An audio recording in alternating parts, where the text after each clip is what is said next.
Reclaimers, my name is Jen and welcome back to my channel Reclaiming Jen, where moms can take a break from the busy mom life and focus on their own needs, wants, and goals. On my channel, I talk about online teaching and how you can start working from home too. I upload every week something new for you about online teaching, and I would love for you to be one of my subscribers. In today's video, I want to talk to you about feedback.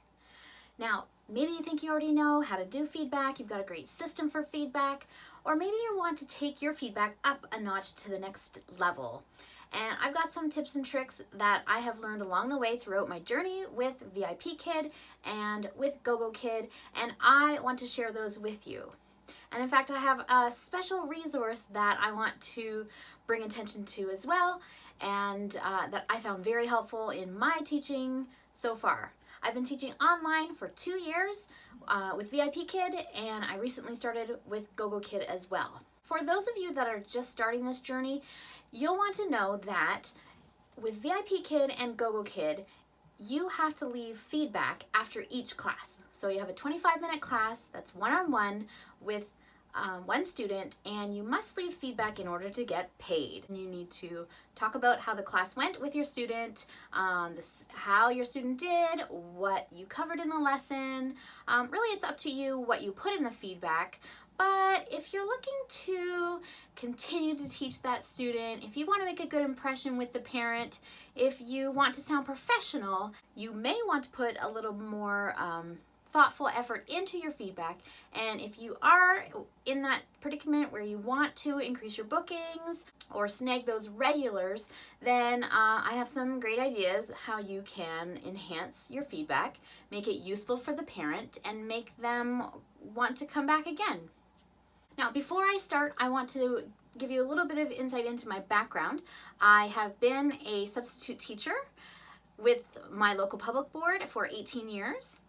I've been responsible for report card writing in my 18 years a couple of times, and I'm also a parent to 2 children that have been in the public school system, and so I have many years of experience deciphering and reading between the lines of their report cards from their teachers. And I have the inside stuff about how teachers write their feedback, keep it positive, yet tell you in the slightest way where your child needs to improve. So let's get started. Okay, my first tip for writing good feedback is to keep it positive. Don't use couldn't, didn't, wouldn't, can't in your feedback. What? I can't use these words in my feedback? Why? What do you mean? How do I do this? All right, these words are negative. They have a negative tone to them. And we're going to switch those sentences around that you want to tell the parent. John didn't participate well today. John wouldn't repeat after the teacher. John didn't do the pre-class work. John can't pronounce the short I sound. This is not the way that we want to present our feedback to the parent, okay?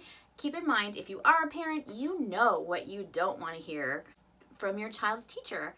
You want to keep it positive. So we can switch sentences like that around and say, John participated well throughout some of today's class.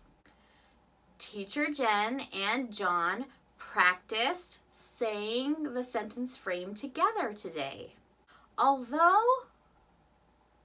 John's output was limited today, John did a great job listening closely to the teacher's pronunciation and circling the correct words on the screen. That's how you do it. It's just spinning it, really. And it's not being dishonest, and it's not being untrue. It's just putting it in a positive light. On that topic, how we change some of the things we want to say, when teachers write report cards, there are lists of qualifiers that they should use. And some of those qualifiers are some, most, all, excellent, very good, great, good, rarely, sometimes, usually, always, often. And then some other words that I use might be confidently. John confidently reads with intonation and clear pronunciation. You might also add, they didn't do it on their own. He couldn't do it on his own. Maybe he couldn't do it at all. So we can say, John read today's reader with support. John identified the vocabulary words today with assistance. John used subject-verb agreement today with excellence. Okay, so these are all ways that you can tell the student's parent how they're doing without being negative and using those didn't, shouldn't, couldn't, wouldn't words.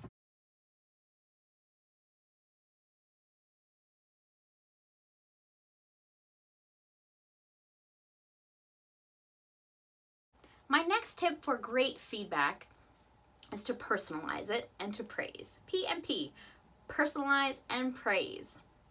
When I would write or receive report cards, I always wish that they would be like my report cards were back in the 1980s. And back then, teachers were able to say, Jennifer is a joy to teach. Jennifer makes friends very easily. So I like to personalize it. I like to add in something that the student told me today. For instance, today, Julie told me that she went to the zoo with her classmates. So I like to tell the parents something special that we did or talked about during this class. So that's a way to personalize it. I also will say things that personalize it but also praise the student by saying Gary is an expert at subject-verb agreement. I will also say something like Wendy is an expert when it comes to and a certain skill that she does really well. So I like to give those types of reviews in my feedback. The next thing I want to suggest for improved feedback would be to make your feedback useful. Okay, we all know when you get a report card and you can tell that it's just copied and pasted and changed the name and no real personalization, not really helpful, and just plain old Well, many parents want useful feedback. They want to be able to help their student, they want to know how they're doing, and sometimes they want to know why. Why are you doing what you're doing? And so, how can you help the parent? How can you make useful feedback? Some people always give homework to the student. I try to avoid that. I feel like these kids are so bogged down with homework. I feel like I want to do what I can for them in the class, and unless there's something that I know that they should be practicing in the pre-class work and the post-class work, I usually will only suggest it then. So like make sure Bao Bao does his pre-class work and his enrichment at the end of class so that we can spend more time practicing pronunciation and extension or expanding the lesson with conversation and new vocabulary words, because I really enjoy that part, really trying to expand and use our time really efficiently. So, but some of the suggestions I might use for the student, for the parent, might be to memorize the vocabulary words. You can suggest making a matching game if that's what you want to do, a repetition, reviewing the subject-verb agreement for regular and irregular verbs, and again, telling them why you're doing something. And I'm going to go into that a little bit further in a moment. Some other things I like to tell the parents is that their student is progressing well, or wow, I'm so happy or pleased with Alex's progress, or Alex has come so far, he's doing really well. And clever. Clever is a really great word that the parents enjoy hearing. So just, I know that that's what I would like to hear from my children's teachers, so I try to include things like that in my feedback. And some people might ask, do you use quotation marks or brackets? Do you capitalize words? And I do. If I want something to stand out, like John is an expert with subject-verb agreement, then I might put expert all in caps, or I do usually put the sentence frames that we used in quotation marks or brackets, and only just so that it will stand out so that they can know exactly what we worked on that day. And that is something then that they can practice on their own without having to go back into the lesson, although it should be in their post-class workbooks.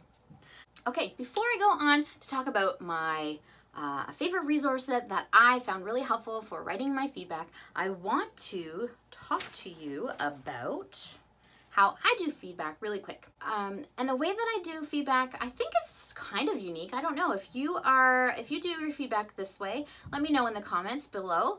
I have a video that I will post here, share here. It's about how to do feedback quickly without using Feedback Panda. I have not used Feedback Panda in the past. I don't have any plans to use Feedback Panda, but I do know a lot of people that do use it. It's a subscription, a monthly payment for using Feedback Panda, and people are really pleased with this program, and it was developed by a VIPKid teacher, so she knew exactly what it needed. I just personally don't choose to use it, but the way that I do my feedback is I use a voice recorder. I use a voice recorder on my keyboard, and right after the class, I voice record into the VIPKid app, right into the feedback, what I want to remember, or it writes the sentences right there for you. However, you do need to go back and edit. That is very important because there are multiple errors and capitals and such, and spelling errors that you need to go back and correct. But that's what I do in between classes. I voice record it. There's a voice recorder on the keyboard, and I just quickly save it by pressing next. Guys, you don't forget to press next if you're doing it on your phone, because if you don't, it won't save, and then you'll cry when you go back to edit and it's not there, and you've already done it but now it's not there below. So do make sure you press next. If you don't press next on your phone app, it will not save. If you have questions about feedback, if you have a certain situation and you don't know how to write about it in feedback, reach out to me either in the comments of this video or in my email, reclaimingjen@gmail.com. Check out that video that I mentioned about how I do feedback quickly without using Feedback Panda. And if you haven't subscribed to my channel yet, I am working towards some goals with my YouTube channel, and I would appreciate if you found this helpful, or you found the other videos, or you want to see more of my content. Please subscribe and hit that notification bell. Okay, and the last thing I want to talk about in regards to feedback is, hold on.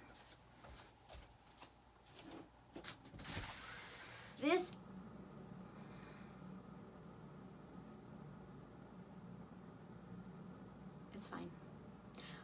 My son's playing his video games, my husband's turning on the water.